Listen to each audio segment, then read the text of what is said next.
Et il est 11h05. Nous allons donc démarrer ce webinaire. Merci d'être là pour ce premier webinaire de l'année, euh, deuxième, puisqu'il y a eu une première session il y a 2 jours, mais ça reste le premier webinaire de l'année.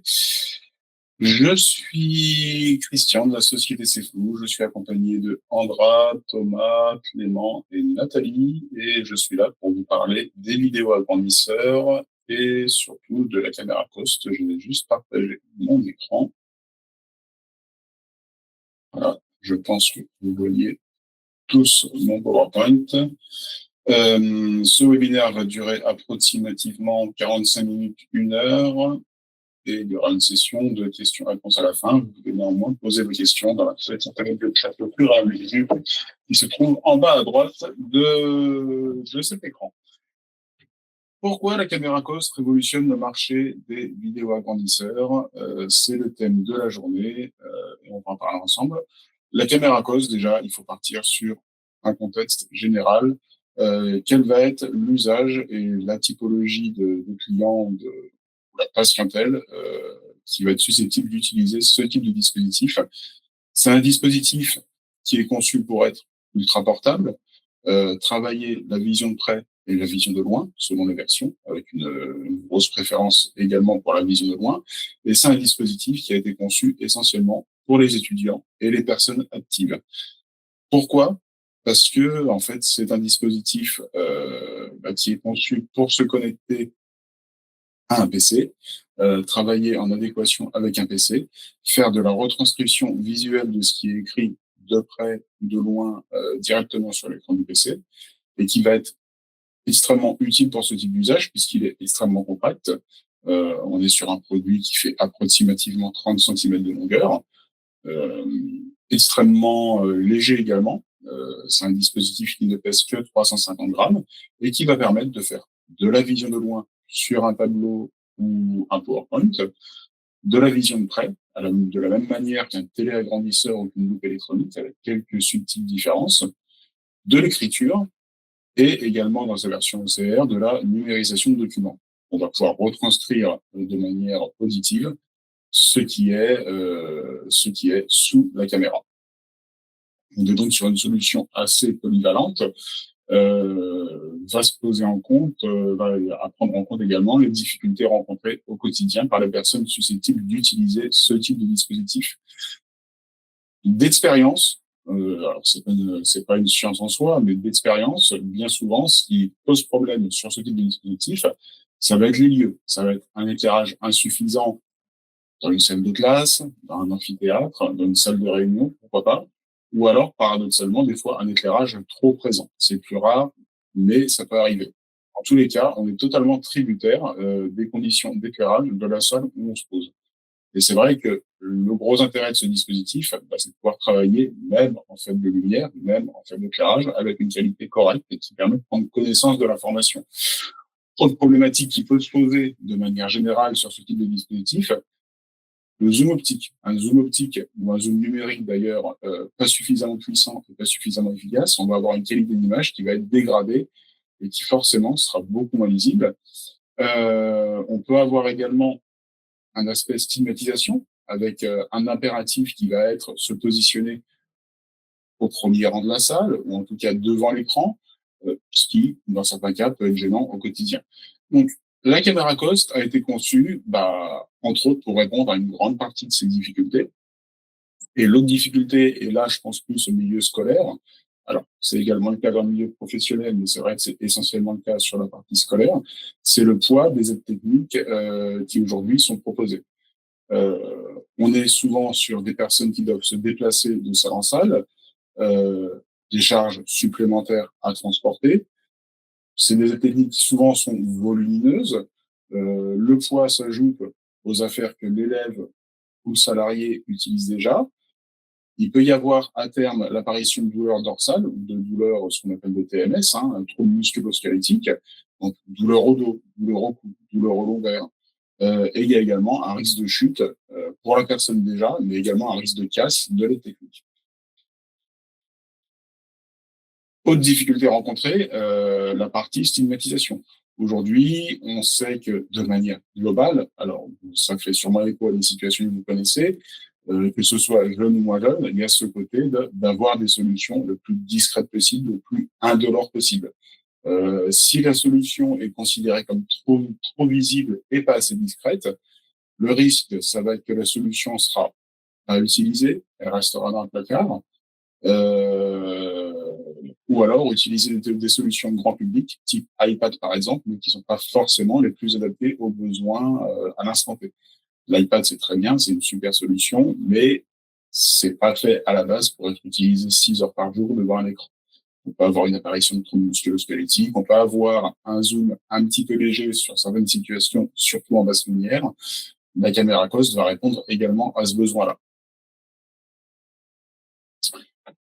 Autre difficulté, alors ce coup-ci lié aux vidéos agrandisseurs, essentiellement, ça va être la compatibilité avec les dispositifs informatiques.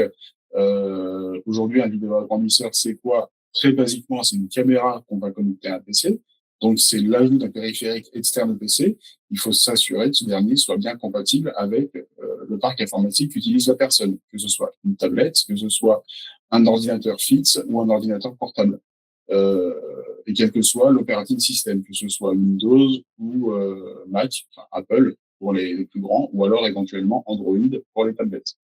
Euh, donc, c'est vrai que tout ça, c'est des éléments qui vont rentrer en ligne de compte dans le choix de la solution technique, surtout dans le cas du téléagrandisseur, et c'est en ça que la Cost est une solution pertinente, puisque aujourd'hui, sur la caméra Cost, on a la compatibilité avec tous ces dispositifs, avec quelques variantes néanmoins qu'on verra un petit peu plus tard. Autre paramètre à rentrer en ligne de compte, les déplacements fréquents. C'est un petit peu ce qu'on a vu tout à l'heure avec le poids des sacs. Hein. J'en parlais rapidement, j'en reparle là parce que c'est une vraie question. Déplacement en salle de réunion, déplacement en salle de classe. Tout simplement, déplacement domicile travail ou domicile lycée. C'est des choses qui peuvent arriver. Et puis, le temps de démarrage de l'appareil. Aujourd'hui, si vous avez un dispositif où le temps de mise en place est de 10 minutes, ça veut dire que la personne devra soit arriver 10 minutes en avance, et ça multiplié par le nombre de déplacements dans la journée, soit la personne prendre 10 minutes de retard à la fin. Dans tous les cas, c'est pas souhaitable. Donc, fort de ce constat, l'idée, ça a été de travailler sur un dispositif qui soit facilement déplaçable, qui soit le plus autonome possible, avec le moins de câbles possible. Donc, sur batterie, on en vient aussi à cet aspect-là. Euh, Est-ce qu'on prend un dispositif sur batterie? Est-ce que la batterie va tenir la charge? Sinon, il faut aussi prévoir effectivement soit l'accès à une prise électrique à chaque fois, donc c'est une contrainte supplémentaire, soit recharger le dispositif pendant les temps de pause dont on dispose. Dans tous les cas, c'est une contrainte supplémentaire. Autre solution aussi, alors qui est plus le cas avec les téléagrandisseurs de type Cloverbook, pour ceux à qui ça parle, ça va être la multiplication des écrans et l'encombrement sur un poste de travail ou sur une table de salle de classe. Euh, qui dit téléagrandisseur, qui dit dispositif autonome, dit facilité d'utilisation parce qu'on n'a pas de gestion informatique à faire. Par contre, on a la gestion de la place à occuper au quotidien. Est-ce qu'on a la place sur le bureau de mettre un deuxième écran en plus du PC portable? Est-ce que c'est souhaitable? Est-ce que c'est pas contre-productif de multiplier les écrans? Prendre en compte aussi la pathologie visuelle. Une personne qui va avoir une rétine pigmentaire et forcément une vision dite tubulaire, en tout cas un champ de vision réduit, n'aura pas forcément l'envie et l'énergie de balayer du regard un écran après l'autre. Autre problématique aussi, la pérennité de la solution. On sait aujourd'hui qu'il y a des dispositifs qui ont été mis en place il y a maintenant plusieurs années en arrière, où le suivi technique de la solution est pour certains chaotique. Donc, qu'est-ce qui se passe au fil du temps quand la solution est obsolète d'un point de vue technique?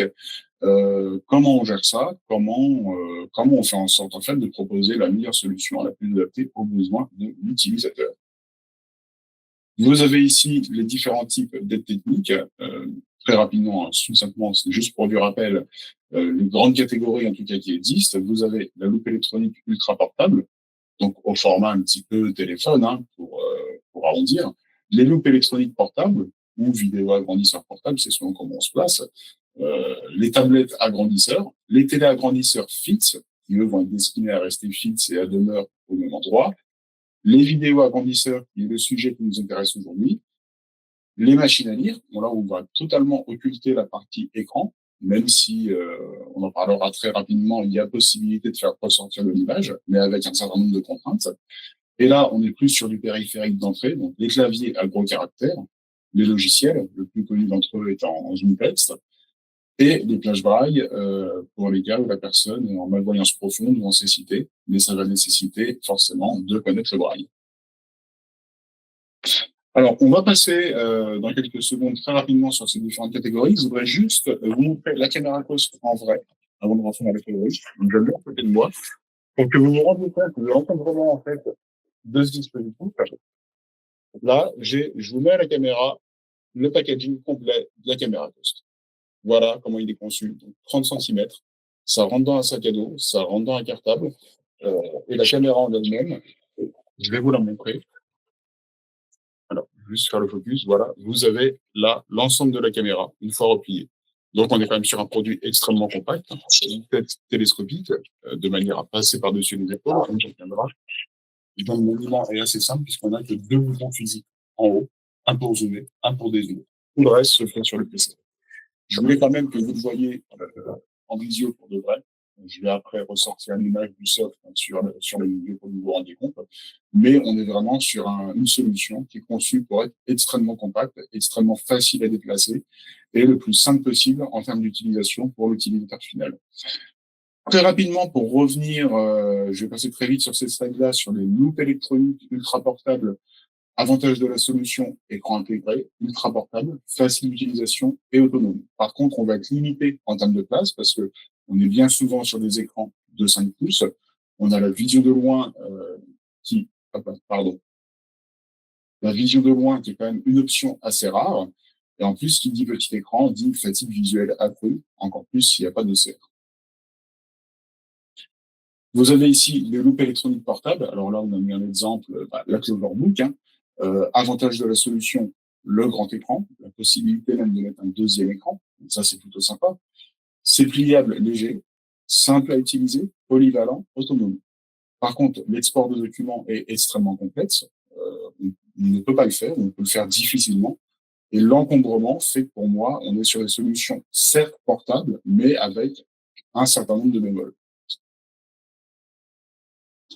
Les tablettes agrandisseurs, qui sont des solutions un petit peu hybrides, donc qui vont intégrer un operating system de PC, Windows ou Android le plus souvent, qui vont permettre de faire de la vision de près, de la vision de loin, donc regarder un tableau ou regarder une feuille de cours, qui sont pliables et légers, qui sont en règle générale polyvalents. Néanmoins, l'export de documents, même s'il est faisable, ça va nécessiter un certain nombre de manipulations. On est sur un écran tactile, puisque vous le voyez, il n'y a pas de clavier par défaut. Donc il faut soit ajouter un clavier physique, soit utiliser l'écran tactile. Qui dit écran tactile dit souvent dalle brillante. Et on est sur un système fermé selon les cas. Les téléagrandisseurs, qui sont les dispositifs, eux, faits pour rester fixes, ils vont avoir l'avantage d'avoir un grand écran intégré, bien souvent. Ça va aller de 16 pouces à plus de 40 pouces pour les modèles les plus grands. Simple d'utilisation et polyvalent. Par contre, c'est pas déplaçable, c'est pas conçu pour être déplacé.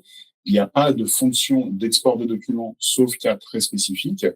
Et il y a aussi ce côté stigmatisant qui ressort vite. C'est un dispositif qui est fait pour rester fixe. On le met à un endroit et l'utilisateur va devoir se mettre de lui-même à cet endroit. Il n'aura pas le choix du placement dans la salle, par exemple.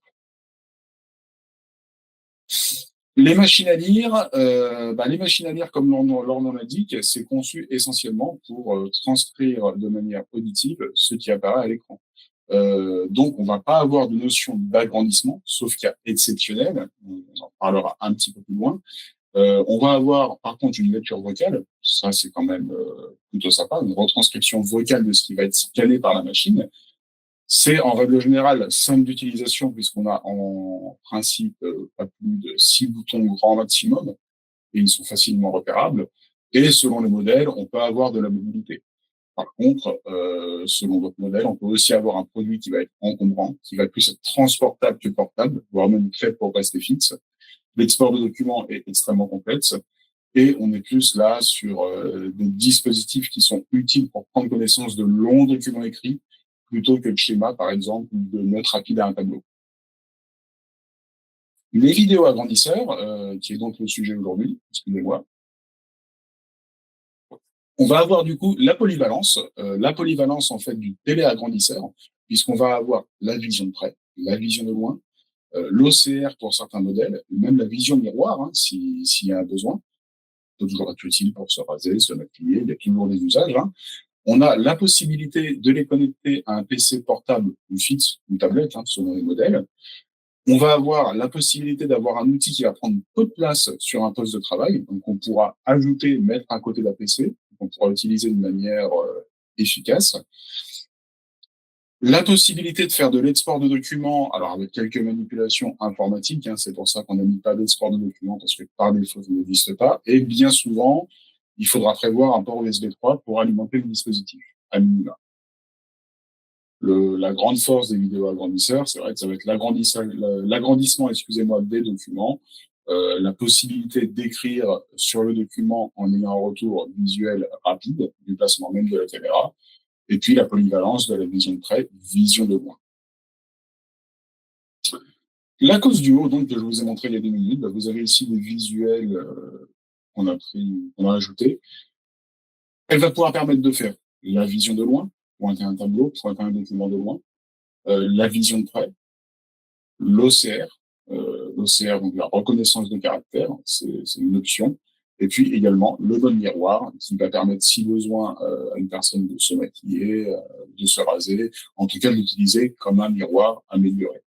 La grande force, c'est la polyvalence. Le trépied ici du premier, que d'ailleurs je ne vous ai pas montré, excusez-moi, c'est vrai que j'aurais dû vous le montrer, ressentir. En fait, le dispositif est conçu de telle manière que ici, vous avez le pied, vous pouvez déplier les 3 tiges, et là, vous avez la possibilité de la poser et une certaine stabilité.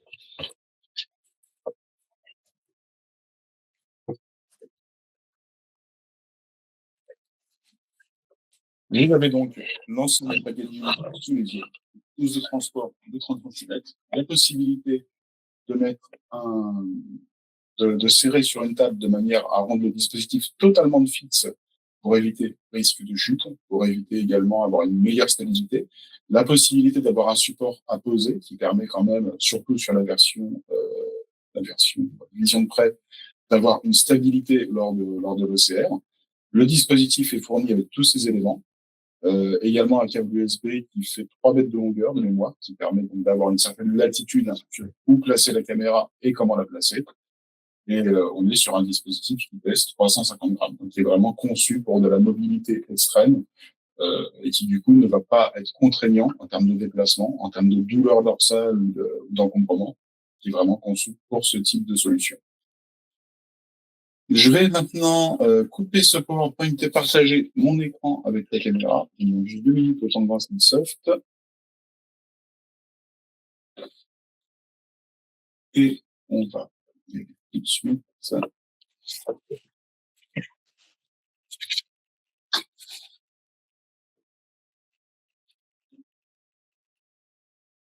Alors voilà, je vais repartager mon écran juste sur le logiciel.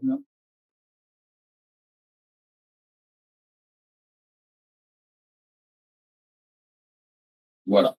Là, en fait, si vous voyez juste là, une boîte de vitamines hein, que j'avais chez moi, c'est la retranscription littérale du soft de la caméra. Vous avez ici mes mains. La caméra, donc, qui est posée là actuellement à côté de moi. On va avoir la possibilité de zoomer de près. Ah, excusez-moi, j'ai un petit peu. Voilà, de près ou de loin, soit avec les boutons physiques de la caméra, soit avec les boutons ici, si besoin. Alors, pour vous donner un ordre d'idée, hein, c'est une boîte de vitamines. J'ai pris ça parce que c'est ce qui se rapproche le plus d'une boîte de médicaments.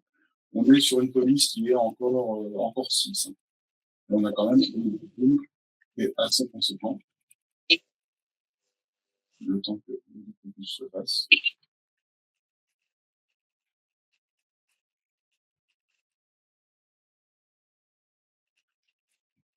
Voilà. On a la possibilité également d'avoir sur la caméra la vision avec un document qui va être grand. Je vais approcher à mon mur. Je vous demande juste un instant. C'est la feuille que vous voyez là-bas, qui est, pour vous la situer, se trouve approximativement à 6 mètres. Et en plus, je suis en basculaire. Donc, je vais pointer mes documents de loin. Je vais avoir la possibilité de zoomer pour me rapprocher. On peut imaginer que c'est un vélo. Et là, on a le document juste en face de nous. Vous remarquerez que la feuille est volontairement mise de travers. En fait, c'est pour vous montrer une fonction que je trouve assez intéressante, si on se met dans une logique de tableau également. C'est qu'on a une fonction ici qui permet de rectifier la perspective. Je vais cliquer dessus et je vais avoir la possibilité, avec les poignées qui sont là, de pointer les 4 points de mon document. Donc, ça nécessite une légère mise en place au tout début, hein, c'est vrai. Et une fois que c'est fait, que j'ai pointé les 4 points et que je valide, j'ai mon document qui est remis droit et dans lequel je peux vous donner, si je me remets dessus, j'ai une visibilité sur mon document qui est forcément beaucoup plus agréable. J'ai bien évidemment la possibilité de changer le jeu de couleurs. Alors, j'ai les différents jeux de couleurs classiques. Hein. Là, j'ai du noir sur blanc pour vous montrer, mais on a la possibilité d'avoir les différents jeux de couleurs classiques. Hein. Également en vision directe. Également en vision directe.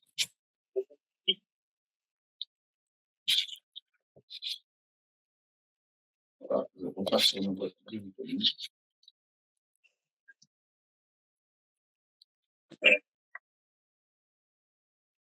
Et là, une image qui est beaucoup plus nette, que je peux bien évidemment modifier si besoin, même modifier la luminosité de manière à totalement m'adapter au document que j'ai en dessous, de manière autonome. Le logiciel que vous avez là, c'est la version light de Reddit, c'est la version sans OCR. Il existe également une version avec OCR, que je vais lancer dans quelques secondes pour vous montrer l'OCR. Mais c'est vrai que c'est pour que vous puissiez vous rendre compte un petit peu de l'utilisation du logiciel, qui est assez user-friendly. On a des grosses icônes. Hein, voilà. Alors, il y a d'autres solutions. Hein. On peut geler l'image, on peut forcer l'autofocus ou non, on peut modifier le jeu de couleurs. C'est des choses très classiques et que vous avez sûrement déjà vu ailleurs. C'est pour ça que je ne m'étends pas. Je vais fermer ce logiciel, arrêter de partager, lancer le logiciel avec OCR pour que vous puissiez voir la différence.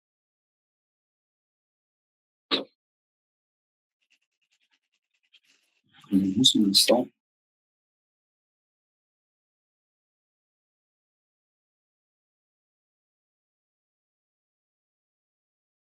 Erreur, perroquet. Reddit est maintenant prêt. Voilà, donc, le logiciel s'est lancé. C'est juste l'autofocus continue. Le partage.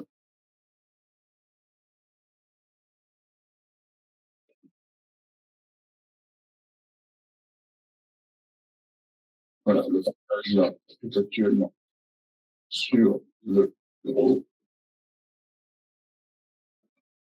Et en fait, vous avez l'équivalent, la même version du logiciel, avec les mêmes fonctions, mais avec en plus un OCR. L'interface est légèrement différente, mais fondamentalement, ça ne change pas grand-chose. Donc, on peut jouer toujours. Je ne sais pas si vous avez le retour vocal. Moi, je l'ai. Normalement, vous devez l'avoir. Vous avez la possibilité également de changer l'échelle de couleur. Voilà. Mode couleur. Zoom moins. Vous avez toujours la possibilité de représenter de faire de la vision de loin.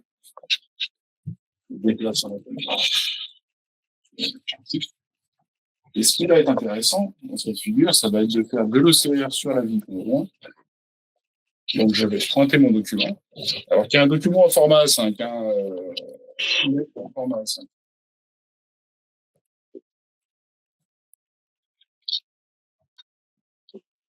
Donc, je vais volontairement zoomer sur le document. Alors, le temps que l'autofocus se fasse. Alors, vous voyez, volontairement, je cadre de manière très grossière. Hein. J'essaie de me mettre dans la position la plus réelle possible. Et je vais cliquer ici sur le lancement de l'OCR. On va voir le résultat.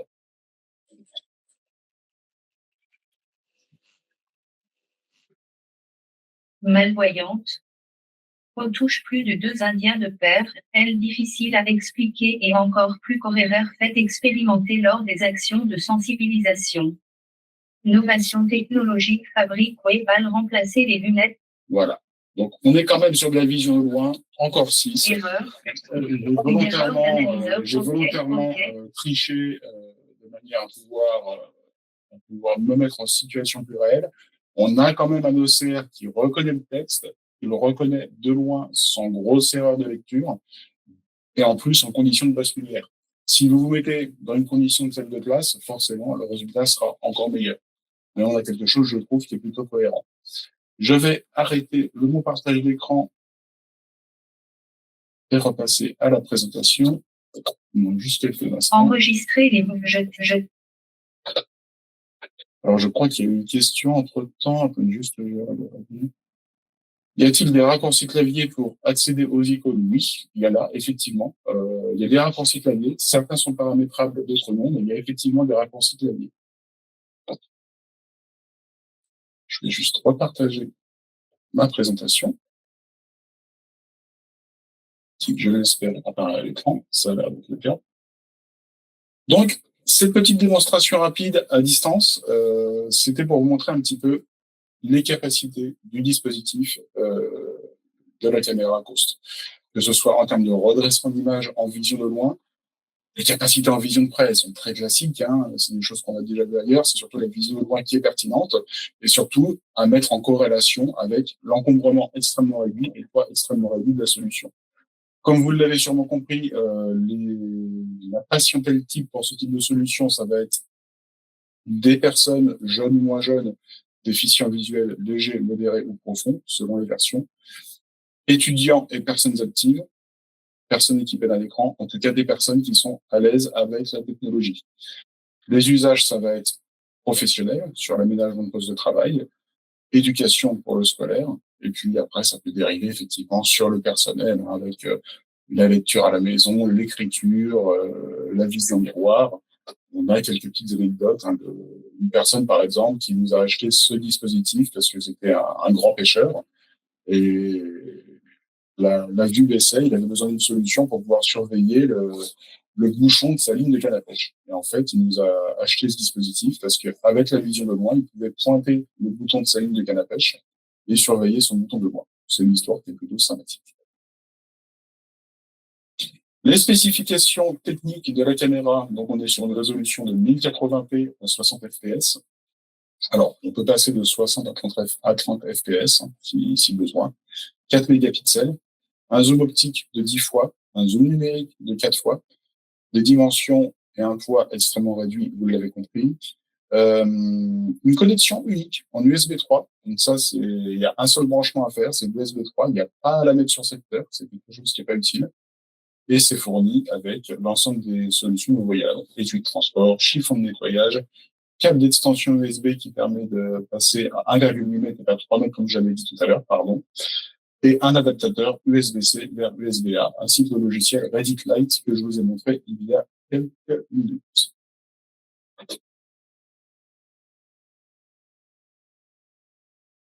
Vous avez ici le tableau des déclinaisons des différents modèles de caméra Coast. Donc, celle que je vous ai montrée, c'est la Coast Duo, avec ou sans OCR. Ça va dépendre du logiciel qu'on va utiliser. Mais si le besoin est uniquement sur la vision de loin, ce qui est possible, hein, on a la Coast, tout simplement. Elle n'est pas Duo, c'est juste la Coast, en fait, avec l'OCR et sans l'OCR, qui va être dédié uniquement à la vision de loin, en fait. On va être à chaque fois sur des dispositifs qui, par défaut, fonctionneront sous Windows, même si ça fonctionne ailleurs. La stabilisation vidéo est à chaque fois incluse. La réduction du bruit est également incluse. Alors, je ne l'ai peut-être pas montré, vous l'avez peut-être pas vu, mais je suis dans une pièce qui est relativement sombre et la qualité d'image était quand même à peu près correcte. L'enregistrement vidéo avec audio est une fonction qui va arriver. Aujourd'hui, on peut déjà faire de l'enregistrement vidéo, mais sans audio. Donc, l'audio arrivera bientôt. Le contrôle du zoom et de la mise au point est également là. Voilà. Le gel de l'image est bien évidemment conçu. Ce qui est intéressant aussi, c'est le côté la pince de table. C'est des choses qui peuvent être utiles au quotidien. et puis la qualité aussi de la caméra. Donc les points forts, mobile et ultra léger, le zoom, la connexion possible à un ordinateur ou à une tablette, la gestion électronique des documents, le fait de pouvoir enregistrer des vidéos, pour l'instant sans audio, mais l'audio arrivera bientôt, la reconnaissance de texte, et puis surtout la facilité d'utilisation, puisque là, vous voyez, je l'ai utilisé devant vous tout en faisant la visio en même temps. Donc, si j'y arrive dans ces conditions, je pense que la facilité d'utilisation a été démontrée. Je vous ai fait ici, enfin, on vous a fait, j'ai beaucoup été aidé par Thomas et Clément qui sont dans la visio, un comparatif des différentes solutions basse vision en termes de vidéo agrandisseur. Alors, je pense que vous en connaissez certaines, hein. Je pense entre autres à la Zoomcam ou au Manilink S Premium et Manilink Pro. Je vais pas détailler chaque ligne du tableau parce que, voilà. Je vais quand même revenir sur un point, c'est que le poids. Le poids est clairement un avantage de Lacoste. On est encore une fois, je le répète, sur un produit de 350 grammes. Un manuel scolaire, ça fait de mémoire 160 grammes. Donc, c'est comme si on avait juste, entre guillemets, 2 manuels scolaires. Là où un Manilink S Premium, on est à 4 manuels scolaires. Je vous invite à essayer chez vous. Vous prenez 4 manuels scolaires, 4 livres, vous les portez. Vous imaginez les avoir avec vous 8 heures par jour.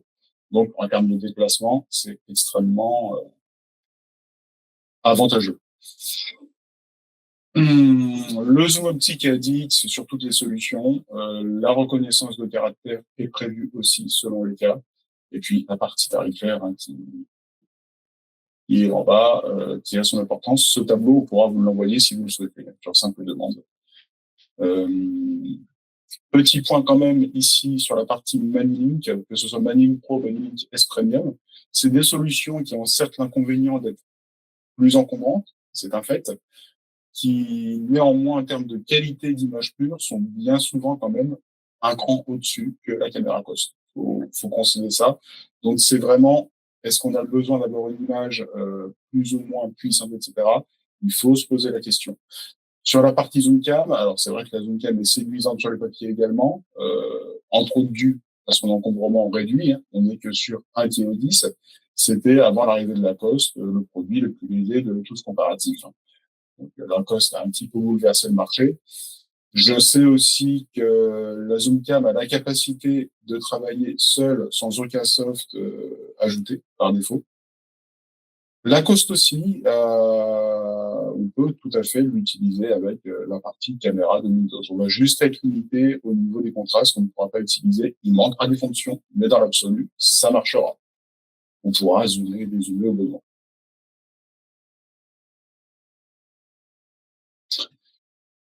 Au niveau de l'accès à la solution, c'est une exclusivité, c'est flou. C'est disponible sur les marchés publics, que ce soit pour aménagement de poste de travail ou aménagement scolaire. Vous avez la possibilité de demander un prêt gratuit de cette solution. Alors, pour faire d'autres demandes de prêt, ça va être sur l'adresse pro@cflou.com. On peut envisager un prêt soit à court terme, soit à long terme, selon les cas. Il faut qu'on en parle après, entre quatre yeux, si je puis dire. En tout cas, c'est envisageable.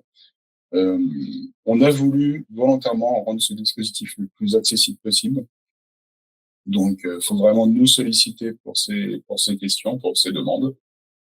On sera ravis de vous répondre. Vous avez ici, alors, je vais pas vous le mettre en entier parce que c'est un petit peu long, ça dure 1 minute 43, mais on pourra vous l'envoyer. On a fait toute une vidéo découverte de Lacoste où on rentre dans le détail de chaque fonction. On pourra vous l'envoyer dans un second temps. Et je vais juste vous montrer ici, en espérant qu'il se lance, un témoignage utilisateur qu'on a eu il y a quelques minutes. Je vous le mets et je notais pendant à peu près 2 minutes. En fait, c'est l'enseignante spécialisée qui l'a utilisé en priorité, en premier avec ma fille, puisque c'était elle qui devait valider. En fait, c'est l'enseignante spécialisée, elle se déplace. Elle est donc de la DSDN, elle s'occupe que des enfants déficients visuels, donc du Calvados. Et en fait, elle en a plusieurs. Et elle ne connaissait pas du tout le matériel. Ni la caméra, et donc on est les seuls actuellement à être équipés comme ça dans le Calvados. On espère que d'autres enfants puissent avoir les mêmes dispositifs. Et en fait, la prise en main, elle a dit qu'elle avait tout, cette caméra, c'est-à-dire au niveau de la facilité d'installation, la prise en main, le grossissement, le logiciel de malvoyance. Elle m'a dit qu'elle avait jamais eu ça actuellement dans les mains. C'était une première pour elle et qu'elle avait dit c'est incroyable. Elle savait pas que ça pouvait exister. Donc vraiment, voilà. Elle a plus d'expérience que moi, on va dire, dans le domaine. Enfin, elle a plus d'enfants, donc elle a vu plus de personnes atteintes, donc elle a essayé beaucoup plus de matériel que moi. Moi, j'ai en fait très peu d'expérience, à part celle de mon enfant. J'ai simplement écouté mon enfant dans ce qu'il voulait. Ce qui est vraiment, je pense qu'il faut une coopération de l'enfant, parce qu'il faut vraiment écouter l'enfant au maximum hein, sur son choix au niveau. Fallait pas que ce soit trop gros.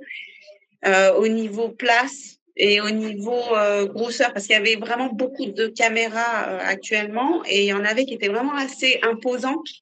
Et vraiment, au niveau du choix, même au niveau du prix, hein, elle est relativement peu élevée par rapport à d'autres qui sont beaucoup plus imposantes et beaucoup plus grosses. Voilà. Ce que je voulais simplement dire, c'est qu'au niveau du grossissement, ça suffit amplement. Et au niveau de la qualité Et au niveau de la qualité, pour l'instant, vraiment très bien. Voilà, ça a coupé de manière un peu rapide. Vous avez compris l'essentiel. Donc, c'était la maman de Emma, qui est une collégienne de 15 ans, qui avait besoin de s'équiper, en fait, et qui n'avait pas de solution. Donc, on l'a équipée d'une caméra Coast en novembre 2024. Et sa maman a tenu à nous faire un témoignage, en fait, sur son retour d'expérience, sur l'intégration de la caméra Coast dans le parcours scolaire de Emma. Donc, a priori, ça lui facilite son quotidien. Ça lui permet de lire ses cours soc, de lire des livres. Et surtout, le côté mobilité a été un avantage certain dans ce cas de figure. Petit point quand même sur ces flous, deux petites choses que je voulais ajouter. Sachez que de manière plus globale, si vous avez des demandes de solutions techniques ou si vous êtes un petit peu perdu sur le choix des solutions techniques, nous avons un lien d'étude des besoins qu'on peut vous envoyer sur simple demande. Il faut juste nous envoyer un email. On vous envoie ce lien, vous le remplissez avec l'utilisateur. C'est un formulaire, hein. On le reçoit, nous, après par email, et on vous rappelle, on vous propose des solutions adaptées à ce qui a été rentré dans le formulaire. C'est un formulaire d'aide au choix de décision. L'idée, c'est de vous faciliter la vie et d'éviter que vous soyez perdu sur toutes les solutions qui existent, excusez-moi, vu qu'on a quand même plus de 800 catalogues. On fait du prêt gratuit de solutions techniques, que ce soit pour vous dans le cadre d'un centre ou à titre particulier pour vos bénéficiaires. De l'installation à domicile. On est présent essentiellement dans le Grand Est, mais on travaille sur toute la France. On a des partenariats avec des assistants de vie numérique qu'on peut mandater pour installer du matériel. On fait de la location de matériel aussi, si la personne n'a pas encore de dossier MDPH ou s'il y a une situation d'urgence. En scolaire, ça peut arriver assez vite. Et si besoin, on fait même de la formation logicielle, que ce soit avec du texte, Fusion, JAWS, NVDA, Dragon Natural Speaking, éventuellement. Au niveau de nos avis, on est disponible sur le site Avis Vérifié, avec une moyenne de 4,7 sur 5. Ce sont des avis qui sont certifiés AFNOR, donc vous pouvez aller les lire sans problème si vous le souhaitez. On n'a pas le droit d'y toucher à cela. On a quelques nouveaux services qui sont en train d'arriver petit à petit. Certains sont déjà en ligne, d'autres vont l'être d'ici quelques jours. L'extension de garantie. C'est quelque chose qu'on propose maintenant sans franchise. On propose une extension de garantie de 1 an supplémentaire sur la garantie légale, sur les produits type loupe électronique, téléagrandisseur, machine à lire et lecteur de livres. On est en train aussi de mettre en place de la reprise de matériel sur tous les produits dont le prix d'achat est supérieur à 400 €. L'idée, c'est de se mettre dans une démarche éco-responsable, en fait, d'économie verte, hein. Et on s'est aperçu qu'aujourd'hui, il y avait des solutions qui convenaient à un moment, mais qui parfois ne convenaient plus. Donc, on est en train de mettre en place une offre de reprise. Donc, vous pouvez également nous solliciter sur ces questions-là. Ça va être une reprise soit contre un chèque ou un bon d'achat majoré. Donc, ça peut être aussi pertinent pour vos utilisateurs et les personnes que vous suivez pour renouveler le parc de solutions. Et une rubrique occasion qu'on est en train actuellement, qui est déjà en ligne, hein, donc on va encore agrandir, je pense, au fil du temps, avec la reprise, hein, ça va ensemble, où là, les prix vont être réduits, satisfaits ou garantie de 15 jours, garantie 1 an, et les mises à jour sont fréquentes et injustes. Donc, garantie 1 an. Si vous ajoutez l'extension de garantie, on peut même envisager 2 ans de garantie. Petit point aussi, pour ceux qui ne le connaissent pas, sur notre simulateur de déficience visuelle, qui est un dispositif qu'on a créé il y a maintenant 3 ans. L'idée, en fait, c'est un simulateur en réalité augmentée qui va permettre de mettre toutes les personnes que vous suivez, les familles, par exemple, des jeunes que vous suivez, ou l'entourage, ou les managers, en situation de déficience visuelle et leur faire vivre ce que vit la personne.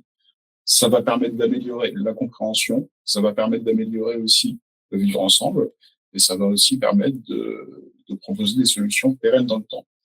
Vous avez ici nos différents webinaires, avec des QR codes si vous souhaitez y accéder.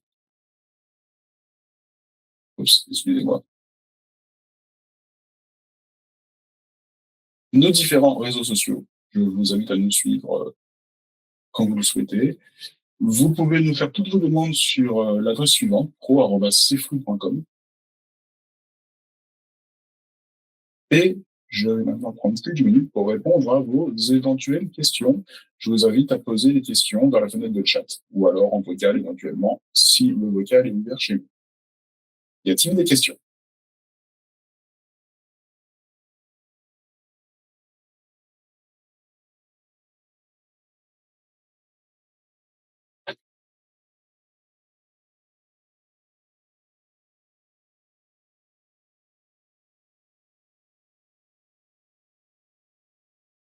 Pas de questions?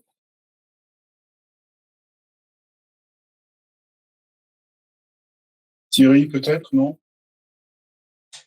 Oui, alors, moi, j'ai pas de questions, mais en fin de compte, ce que je voulais expliquer, c'est que nous, on a demandé un prêt assez flou de ce matériel-là, pas pour utiliser sur un ordinateur, mais pour utiliser sur un iPad Pro, parce que nous, nos élèves, hein, par rapport à la discussion qu'on a eue l'autre jour, n'utilisent que des iPad Pro. Donc, du coup, ce sera à travers l'iPad que nous, on utilisera ça en classe, parce que dans la démonstration que moi j'avais vue sur Internet, l'intérêt, c'était de pouvoir pointer un document, mais aussi ensuite de pouvoir naviguer tactilement dans l'image. Donc, Tout à fait. ce qui est plus ergonomique, nous on trouve, de toujours toucher l'image, de se déplacer à l'intérieur. Voilà. Alors attendez, je suis obligé de couper le son. Tout à fait. Merci pour ce retour d'expérience, Thierry. C'est vrai qu'encore une fois, on revient sur le côté polyvalence. Alors, la question ergonomie sur les iPads ou les PC Fit, c'est le tactile ou le non tactile.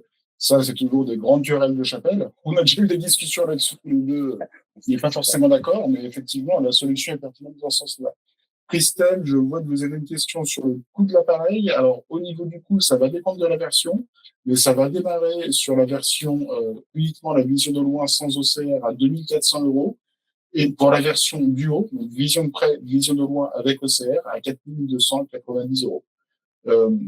Pour être un petit peu plus précis, alors si on prend juste la version, la Coast Duo, sans OCR, on est à 3 600, avec OCR à 4 200. Donc, entre 2 400 et 4 200 €. Y a-t-il d'autres questions?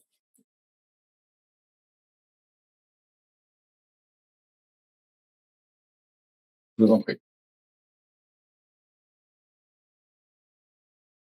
Donc, je vous invite à nous faire part de vos demandes de prêt, si vous le souhaitez, à l'adresse pro@cflou.com.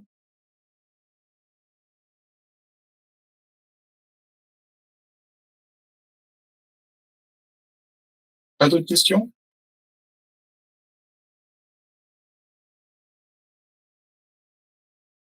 Eh bien, écoutez, s'il n'y a pas d'autres questions, dans ces cas-là, je vais vous libérer. Il est 11h49, on avait prévu de finir à 11h50.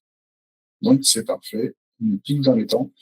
Vous pouvez, dans tous les cas, nous recontacter à l'adresse pro@cflou.com. Ma foi, on est tous à votre disposition pour toute question ou demande complémentaire. Merci Thierry.